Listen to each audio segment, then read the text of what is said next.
Uh, I think I started reading when I was like fourth grade, and I started with all this Enid Blyton crime and all this crime stories. And then later I read just everything which was in my father and mother's library. So I was reading a lot, even though I was not an like person, young person which is who's just reading. So. Um, but there were also times where I just stopped reading because my life was so exciting for me, and so yeah, some years were without reading also, um, and I really don't know how my reading is like connected to my writing. I mean, my starting of writing is connected to reading.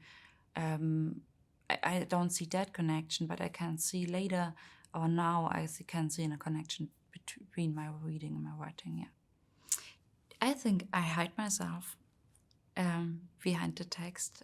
I'm not. I hope, or I don't. I don't know if I'm already readable in the text. Could change if I'm getting older. Maybe I start someday writing autofiction or autobiography. But until now, I want to hide myself and also to hide my people. This is why I'm doing fiction. Like it's like yeah, protection. Which is fiction going over the people I know. Like um, I'd like to protect my people with fiction, but throughout fiction I can tell the truth. Yeah, I think um, being a good writer or learning to write means learning to read yourself. As in, like, if you wouldn't have read, it's like if you wouldn't have wrote the text, yeah, you need to read it like in Foreigner, your own text, and this is something you can learn by many people who reflect your text in front of you, and you find out that what they read was not at all what you wanted them to understand from your text. So this is what you can learn. And another point is for that people like me, I'm kind of shy, and was like I couldn't. Wasn't brave enough to say, well, I want to become an author and I want to write big literature. But in these studies, there were always people who ask for text, so you always have to give them some text. And so they just told you this is your main thing in life, what you're doing right now for this 3 years, and that was very helpful for me and gave me a lot of power. Yeah. You know, it sometimes I really hate writing to come into this because it takes so long until this moment where it works and where you have the feeling, wow, now I'm in this area where it's just how to say, I don't know, even in German, how to express that feeling of writing. Like, I don't know how mediation is, but it could be like that because it's like you're thrown away from the world, like you're in your own world, and sometimes I don't want to have a call. Then I don't want to meet people. It's just I'm into my writing world, and it feels like feels like escaping actually. Yeah, and it's also very calm. I really like this calmness which takes me in the moment I'm really on writing. The tone is, and the sound is the important thing about literature. Um, if we look the other way around and we have like, oh, this is such an interesting story about so interesting topics, and I gonna start reading, and I read the first pages, and I feel like, oh, but the sound doesn't fit for me. I don't like the sound. I don't want to read a book. Then I want to read a news article, the newspaper, whatever. But a literature is about a very huge point of literature is the sound. So it's very important for me. And it has to set up in the first, like the first part of the book, like the first sentences already set the tone, and then the text, the novel coming up is like just following this sound, I guess. If you start writing, you feel like you write what you want, and after a few sentences, it turns out to the opposite. Like you're just following the text and what the text wants from you. So yeah, it's kind of very strict writing, and the characters, I don't know them in the beginning, so they can't just come up because of the rhythm or because of the sound, and then they are inside, and I have to like to work with them, and I have to give them a face and a background and a story. So I have to carry them the whole 200 pages, and this is not not at all a freedom. It's like a very strict work, and this is something I feel is very hard work in writing a novel. So this freedom of art, I can't feel that if I'm if I'm writing a novel. Yeah, for sure we don't. We are not black and white. Not.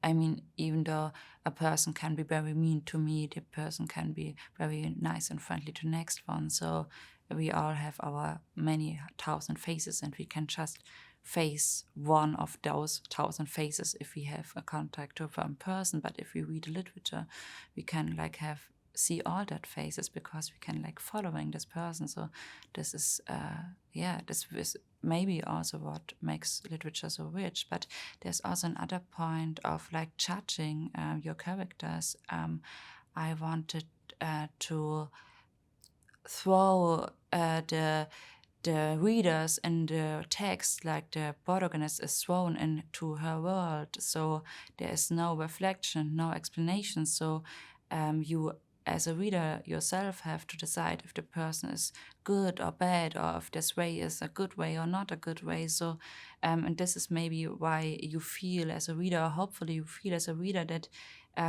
there's nobody judging. And also, it's like if you have not these explanations and not that reflections, it's like that you have a small space, a small gap where your own thoughts come into the text. So sometimes I'm very happy if that is successful, because sometimes I have them readers coming to me telling me, well, I was so impressed by what is in this text happening, and I was thinking like, well, I didn't write that. It's not happening in the text, but I'm so glad that the text has the gap for your thought, and this is what I really like. I understand the text like a bridge in between the author's fantasy and the reader's experience, and there we meet, and of course every reader reads something different in this text. So, and I would like to give the reader the space and the gap for their own experiences and their own thoughts in the text. So the text isn't finished if I finish the text is finished if the reader read the text. Yeah. I can't decide what happens with the book if it's out. So the way the book does, I don't know.